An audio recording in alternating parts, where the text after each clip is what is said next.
فيديو النهاردة فيديو المشتريات. انا البيت عندي كان فاضي بعد العيد وحبيت ان انا امليه خير وبركة باسعار على قد الايد. هقول لكم النهارده حبة افكار، وهقول لكم على حاجات انا بجيبها من السنة للسنة، وايه احسن وقت ان انا اجيبها، وكل حاجة على ما يرام. بس قبل اي كلام صلوا على الحبيب عليه افضل الصلاة والسلام، وزيدوا النبي صلى عليه افضل الصلاة والسلام، ودعموني باللايكات والكومنتات والكلام الحلو. يا احلى حوات، انا بحبكم كتير في الله وبحب كل حاجة منكم. ما تنسوش تدعوا لأمي ولأبويا بالرحمة، ربنا يرحمهم رحمة واسعة. تعالوا بقى اقول لكم انا جبت ايه وبكام وصرفت كام عشان املأ البيت خير وحاجات من العيار التقيل. اللهم صل على النبي. اول حاجه جبتها يا بنات جبت ليمون، والليمون ده يعتبر عندي استوك، انا بجيبه ستوك، انا عندي اصلا في الفريزر. بس بجيب الليمون ده ليه؟ عشان احطه بس في التلاجة لمجرد لو لا قدر الله مثلا عايزه حاجه ضروري في الليمون، عايزه اعمل حاجه بالليمون وقت سريع ونسيت اطلع من الفريزر، بس مجرد استوك عندي في التلاجة. الفلفل الاحمر دول انا بصراحه واحداهم شحاته. الليمون ده جايباه، كنت جايباه ب 25 جنيه الربع. قولوا لي برضو الاسعار اللي انا هقولها دي يا بنات عندكم اقل او اكتر الكلام ده كله. جبت البتنجان. البتنجان عندنا من اول 10 جنيه لحد 18 جنيه و20 كمان. للامانه ده كان ب 12 جنيه بالظبط، انا جبت ب5 جنيه، دول كده ب5 جنيه بالظبط. والكوسه عندنا برضو من اول 10 لحد 18 او 20 تقريبا. وانا جبت برضو من اللي بيبيع ب 12 جنيه ونص. جبت كيلو عشان ان شاء الله باذن الله ناويه ربنا يكرم كده ويديني الصحه ويا يعني ايه ويقويني وهعمل محشي. فجبت كيلو زي ما انتوا شايفين كده. بصي صبحه، وكانت اصلا طالع لها البتاع اللي هي اسمها ايه من تحت دي يا بنات اللي بتطلع دي اسمها ايه؟ اللي هي بتاعت اكنها لسه مقطوفه، يعني لسه جايه طازه طازه من بتاعه اليوم، مش بايته. تمام، عشان بس الناس اللي بتسالني بتقولي الحاجات ساعات بتبقى بايته عشان كده اسعارها ارخص. لا، في حاجات ببقى جايباها انا بقول ان هي بتاعت قبلها بيوم، وفي حاجات بتبقى طازه. الحوار عندنا بسم الله ما شاء الله اللهم لا حسد ابتدى اسعاره تنزل، وده حاجه حلوه جدا عجباني. يعني من بعد ما كان ب 30 و40 جنيه بقى ب 8 وب 10 جنيه. فجبت نص كيلو. جبت البطاطس، والبطاطس دي يا بنات من احسن البطاطس اللي انت تفرزيها في الفريزر. بجد يا بنات والله والله. يعني عايزه بقى تحزني بطاطس اللي هي نص مقليه، ابتدي جيبي دلوقتي البطاطس اللي هي الرمليه، اللي هي ما فيهاش طينه. بصي للامانه هما الاتنين واحد، بس دي الكواليتي بتاعها احسن في التخزين، وكمان ان انت تقليها بعد ما تطلعيها. كانت عامله كام؟ تقريبا 12 10، مش فاكره يا بنات بكام بصراحه، يعني مش فاكره التمن كام بالظبط. الطماطم ابتدت تعلى. والامانه دي انا جايباها ب6 ونص، وجبت بالظبط كده تقريبا برينج 25 جنيه. جبت الحبه دول، وانا طول ما انا الطماطم رخيصه ما بجيش جنب الفريزر عندي خالص. طماطم رخيصة ببتدي اجيب، وممكن اصلصها واشيلها واخد منها استخدمها للاسبوع او للشهر، مش فارقة. بس طول ما الطماطم رخيصة انا بجيب منها بصراحة. وانتوا يا بنات كده اي حاجة موجودة في السوق رخيصة استخدمي منها. اول ما تبتدي تتجن ابتدي استخدمي من اللي في الفريزر، تفرزي وتستخدمي منها طول ما هي رخيصة. اول ما تتجن تبتدي تستخدمي اللي في الفريزر فقط. انا بعمل كده على طول. رجعت بعد ما الحمد لله ربنا هداهم وبطلوا يهوهوا، ربنا يهديهم لحد ما اخلص التسجيل في الفيديو يا رب. تمام يا بنات، جبت ايه تاني بقى؟ جبت خضرة محشي. وطبعا زي ما قلت لكم اي حاجة عندي طول ما هي سعرها كويس ببتدي استخدمها طول ما هي في السوق. اول ما السعر يعلى ابتدي اتجه لبتاعه اللي موجوده في الفريزر. وانتوا عارفين ان انا محزنه خضره، بس انا هاخد من اللي هي الجديده. جبت ب5 جنيه خضرة محشي، وبسم الله ما شاء الله عطاني 6 ربط. والكابوتشايه دي ب5 جنيه. وكمان الفول ده جايباه بكام؟ الكيلو ب15 جنيه، انا جايبه نص بس. انا كمواسين يعني ما بطبخش الفول، احنا بناكله كده حاف، يعني كده جنب فوق، جنب جبنه، جنب فول، جنب فلافل كده، يعني بناكله جنب الاكل. لكن مش بنطبخه. في ناس بتطبخه، قولوا لي بقى انتوا بتطبخوه ولا بتاكلوه كده زي حالاتي؟ انا ما جربتوش اصلا مطبوخ، عمري ما جربته. اللهم صل على النبي. جبت بقى ورق عنب، والورق العنب لسه بدري عليه جدا في التخزين. انا ببتدي احزن ورق العنب بعد شم النسيم، ما بحزنوش دلوقتي خالص. طب انتي ليه جبتي دلوقتي يا ام ياسين؟ اقول لكم ليه. النوع ده في واحد بيبيعه الربع ب10 جنيه. بصوا صحنن كده وسفيف، والطعم بتاعه طعمه مزز، يعني طعم العنقود مزز. انا مش عارفه هو ورق عنب ولا مش ورق عنب، بس هي نفس الشكل. انا برضه هوريكم الورقه عشان تقولوا لي انتوا هو ورق عنب ولا مش ورق عنب. هوريكم الاتنين. والنوع ده اللي انا هطلعه دلوقتي الربع ب20 جنيه. انا جايباه الاتنين ليه؟ عشان اعرف انه احسن، عشان لما ابتدي احزن اتجه لحد معين اجيب منه. لان في ناس بتقول الرخيص ما بيبقاش ورق عنب، وفي ناس بتقول لا. ده الكبير ده ابو 20 جنيه يا بنات. اللهم صل على النبي. الربع انا مش عارفه هو ده ورق عنب ولا ده ورق عنب. انا كنت اللي اعرفه ان الميز ده طعم بيبقى ورق عنب. الصحيره اللي هي فيها 3 ورق عنب. زي ما انتوا شايفين كده الاتنين مزين، الاتنين فيهم طعم مزازه. بس الامانه الكبيره مش قوي، لكن الصحيره قوي. طعم المزازه بتاعت العنب باينه فيها، لكن الكبيره لا. فمش عارفه، قولوا لي بقى انتوا في الكومنتات، لاني انا محتاره والاول مره احتار في الورق العنب للامانه. يعني انا كانت ماما الله يرحمها هي اللي بتعرف فيهم قوي، كانت هي اللي بتنزل معايا وهي اللي بتنقي، وانا بشتري وبس. تملي ورق العنب كان ده اللي بيحصل. بس انا ما انتبهتش او ما ركزتش هي بتشتريه ازاي، او عمري ولا مره سالتها. فانتوا بقى انصحوني، لاني كده اول سنه هفرزه يعني لوحدي. فانتوا قولوا لي. زي ما انتوا شايفين كده ده الورقه الصغيره اهي بالظبط بحذافيرها، والورقه الكبيره انا وريتها لكم، وكل الورق الصغير نفس الشكل اللي انتوا شايفينه ده. وزي ما قلت لكم الصغير الربع ب10 والكبير الربع ب20. بس انا حبيت ان انا اجيبهم هما الاتنين عشان انتوا تفيدوني، عشان لما ابتدي احزنه من حد معين. زي ما قلت لكم انا ببتدي احزن ورق العنب بالذات بعد شم النسيم، مش بعمله قبل. آه اللهم صل على النبي. اسمه ايه ده؟ كانتالوب او اناناس. انا عن نفسي بقوله اناناس، بس الراجل قاعد يقول لي لا ده كانتالوب. فهو الاناناس ده الكيلو من اول 15 جنيه لحد 25. للامانه اللي انا جايباه ده ب 15 جنيه. والحمد لله جبت العيش. الحمد لله الحمد لله. باركولي يا بنات، لاني انا بقالي اكتر من اسبوع مش عارفه اجيب العيش من ساعه العيد، وانا مش عارفه اجيب العيش خالص. فجبت العيش الحمد لله، وجبت الحاجه. وقولوا لي صح. سمعت ان في زياده نزلت، فهل فعلا في زياده نزلت ولا لا؟ زياده على التومين. جبت بقى الكينج بتاعي اللي انا بحبه، واللي انا بعرف انقيه كويس جدا، وكمان بعرف احزنه، وبيقعد معايا بسم الله ما شاء الله للسنه بحالها. هقول لكم برضو طريقته، ونستنوا فيديو كده جاي طريقته. بس للامانه انا البصل بجيب اللي هو طول ما هو لسه طالع، ما بجيبش اللي هو الطازه اللي لسه طالع اللي هو الاحمر. بجيبه اللي هو الناشف. اول ما يبتدي يدبل شويه وينشف سيكه ابتدي اجيبه. التوم ابتدى يعلى. التوم اول ما نزل كان ب10 وب12 والكلام ده كله. التوم دلوقتي ابتدى يوصل ل من 20 ل30 ل35 وهكذا. انا جايبه ده احدى منه ال5 كيلو في وش العدو ب100 جنيه. ده احمر مش ابيض. انا ما بجيبش ابيض نهائي الا في يعني ايه اللي هو هستخدمه بدري، لكن لو هحزنه بحزن احمر. طريقه التحزين بتاعتي هقول لكم عليها في فيديو جاي ان شاء الله باذن الله، عشان دي طريقتي وانا معتمداها بقالي حبه حلوين. وبجيبه تملي بعد شم النسيم، ما بجيبوش دلوقتي. بس انا جبته دلوقتي ليه يا ام ياسين؟ عشان خاطر اعمل الفيديو معاكم، عشان يبقى موجود عندكم قبل ما تجيبه. وان شاء الله باذن الله لما يجي شم النسيم هجيب تاني وهعمله بقى مع نفسي. زي ما انتوا شايفينه كده.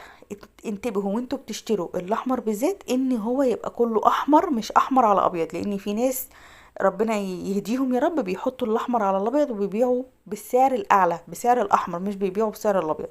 الابيض لو انتي من الناس اللي بتحب تفرم الثوم ابتدي تجيبي الابيض قبل ما ينشف خالص، لان لما ينشف مش هتعرفي تفرميه. قلت لكم كده حبه معلومات على الماشي، بس استنوا فيديو قوي جدا عن الثوم. بس يا بنات كده بقى شلت الثوم كده حتى بقى نشوف بقى هنعمل فيه ايه. اللهم صل على النبي. جبت بقى حبه فطار، لاني كان عندنا بقالنا فتره كده عايشين على الجبنه القريش والفول، بس مش عارفه في ايه. جبنه قريش فول بيض، جبنه قريش فول بيض، لحد لما حسيت نفسي ان انا تعبت. وقلت يا بنتي بقى ايه، يلا بقى بناء ان احنا خلاص خلصنا الحمد لله ال6 البيض. ربنا يا رب يعني يجعله في ميزان حسناتنا يا رب. نبتدي بقى ايه، نجيب جبنات للعيال ونفسينا. جبت بيفي وجبت جبنه بيضه، وجبت جبنه بيضه بالفلفل والبيفي. الريفي كان عامل عليه عرض ب25 جنيه. الربع. والجبنه البيضه نفس النظام، الربع ب25 جنيه. الجبنه البيضه الطريه الناشفه كانت ب30، عامل عليها عرض برضو. الجبنه اللي بالفلفل معلهاش عرض، التمن ب17 جنيه. التركي 32 جنيه ونص، اللي هو التمن كيلو. جبت جبنة قديمة، قلت بقى في يوم كده ممكن نعمل حدوة اقتصادية على قد الايد، فجبت ب20 جنيه. بقالي فترة ما جبتش، واللي متابعني عارف ان انا اصلا في الطبيعي بجيب المش واحطه، وببتدي بقى جبنة قريش عندي نشفت بحط، اللهم صل على النبي، جبنة بيضة نشفت بحط الكلام ده كله. وجبت العيش الحب كله حبيته فيه، انا بحب جدا الجبنه الحمراء، وبقالي حبه حلوين ما اكلتهاش وكانت وحشاني بصراحه. فجبتها، جبت دول ب42 جنيه، طلعوا بالظبط 5 قطع. بقالنا فتره طويله جدا ما جبتهاش، فقلت بقى بنت ايه برشقي بقى ان شاء الله ما حد حوش، هي كده كده بايظه. فبرشقي من ضمن البوظان. بس وجبت 5 بيضات، وجبت كمان كيلو لبن. البيض عندنا هو عامل عليه عرض، العشرة ب55، وكيلو اللبن عامل برضو عليه عرض، الكيلو ب35.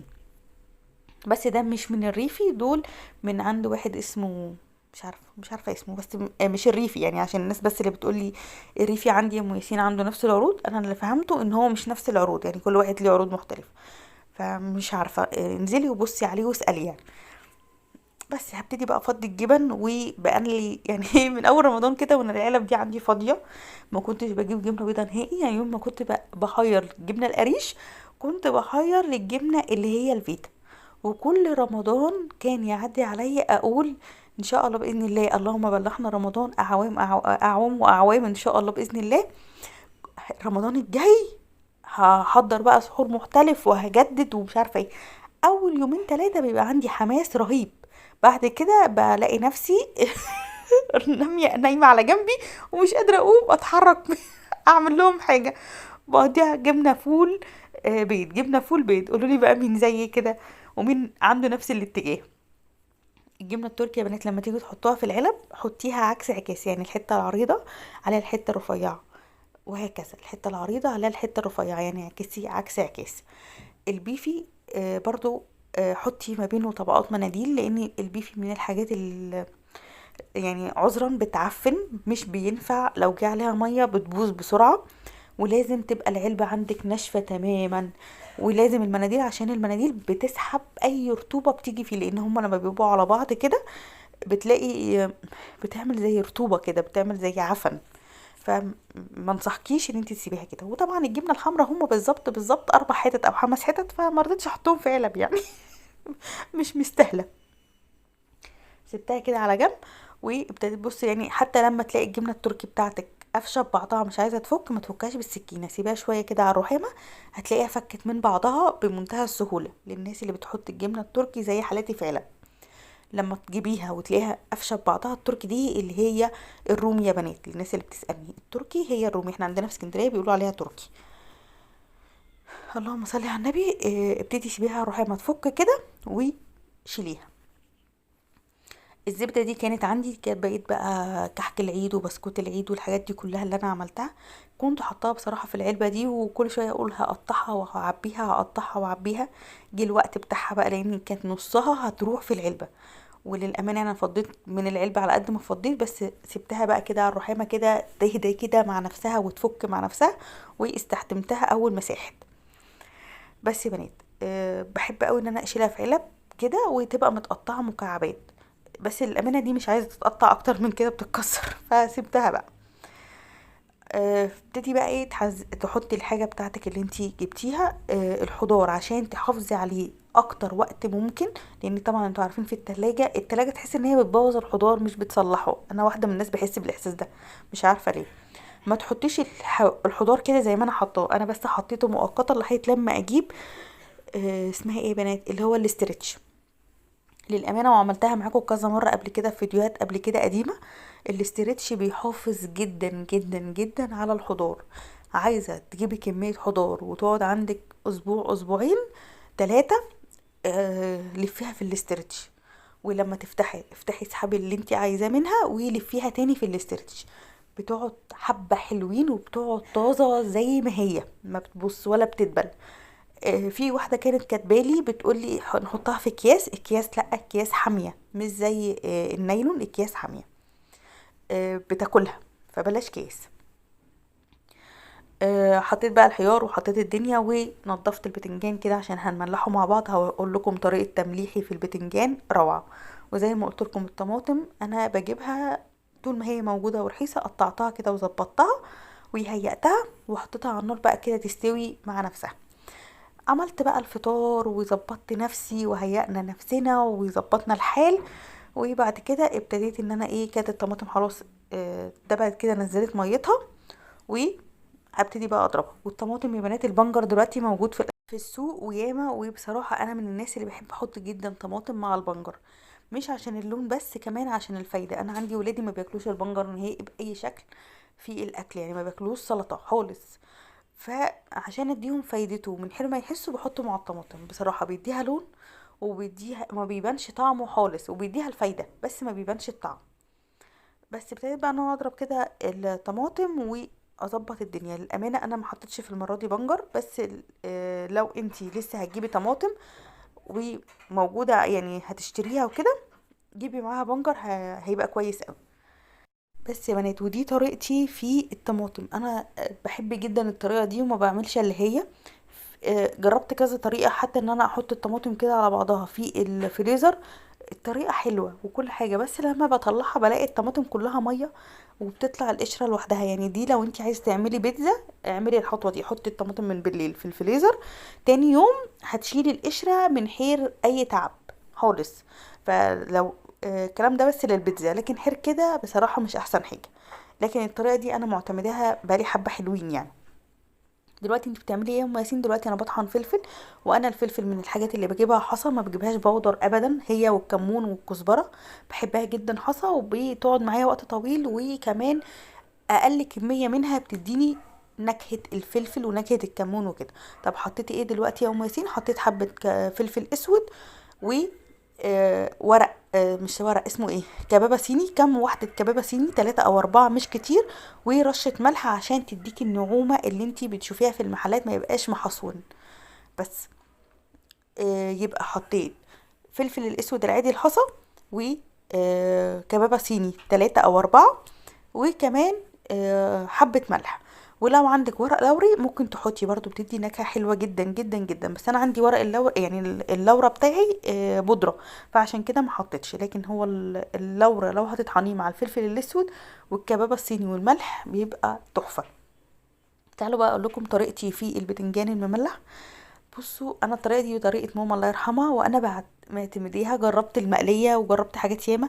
المقليه مش وحشه بس بتبقى شاربه زيت، فانا ما بحبش الحاجه اللي شاربه الزيت. يعني انا ما بحبش الحاجات اللي فيها زيت ياما. فالطريقه دي بحبها جدا جدا جدا. انا بسلق البتنجان عادي بحبه ميه، بشيل القمع واسلقه بميه بس، وبعد ما بيدخل في السليق ببتدي احط عليه حبه ملح.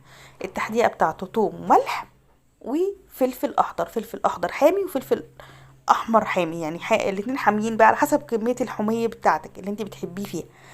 الاتنين حاميين او الاتنين باردين، فلفل اخضر وفلفل احمر. بس يا بنات تدوقيها دقه كويسه، وتحطي بقى عليها حبه ليمون، ليمونه كامله يعني، وحبه خل، وتقلبيهم في قلب بعض وتبتدي تحشي بيه البتنجان. بجد من احلى البتنجانات اللي انا باكلها. انا جربت زي ما بقول لكم الطريقات كلها، بس دي طريقه مختلفه. بتلاقي البتنجانيه كده بحالها، ما تسلقوهوش قوي يا بنات، عشان البتنجان لما بيتسلق قوي بيشرب ميه كتير، بيبقى مش حلو، بتلاقيه مهري من جوه. اسلقيه السلقه اللي هي تمسكيه تحسي ان هو ناشف شويه، يعني تحسي كده ان هو ماسك نفسه مش مهري. لان هو لما بيقعد في الحل والليمون وكده بيبتدي يطرى حبه حبه. بس يا بنات ابتديت بقى ان انا احط كده الحاجه واحط عليها ملح وليمون وخل واحشي كله. والحل اللي هيفضل هو ليمون هحطه كده من فوق الوش.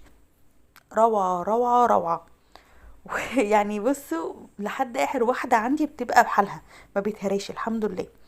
تعالوا كمان بقى هقول لكم النهارده على طريقه حاجه انتوا طلبتوها مني وناس كتير طلبتها، وانا يعني كنت المفروض هعملها قبل العيد، بس للامانه بسبب حاجات ياما قوي ما عملتهاش. بس انا جيت اعملها النهارده معاكم عشان الحبايب قلبي اللي حابين يعملوها قبل شم النسيم يلحقوا نفسهم.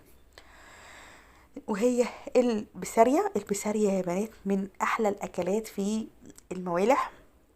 هي تعتبرش بسارية، بصوا حجمها، هي تعتبر سردين رفيع مش بسارية، يعني هي حجمها حلو جدا.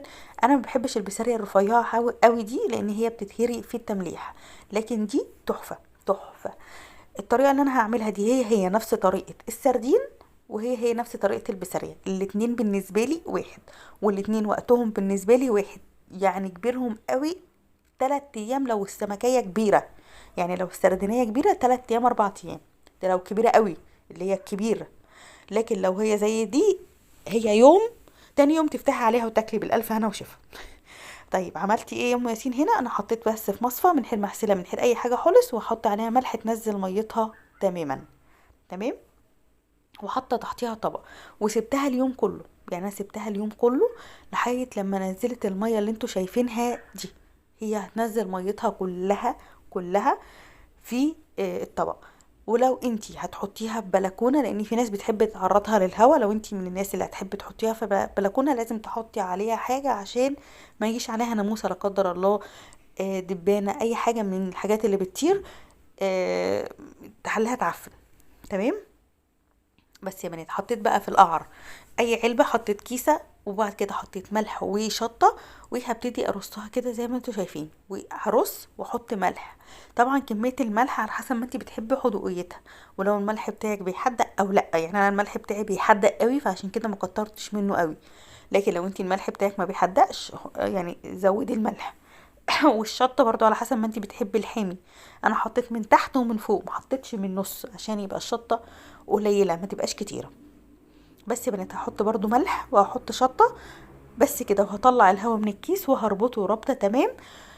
وهحطها النهارده يعني على العدل، تاني يوم هقلبها بالليل افتح عليها. ما بتاخدش وقت عشان ما تتهراش معاكي، ما بتاخدش وقت. وتتاكدي ان انتي مطلعه الهواء كامل مكمل من الكيس عشان ما يحصلش فيها اي بوظان. كده بقى انا عملت معاكم الفيديو كله، يا رب الفيديو يكون عجبكم، بحبكم كتير، والسلام حتام. باي.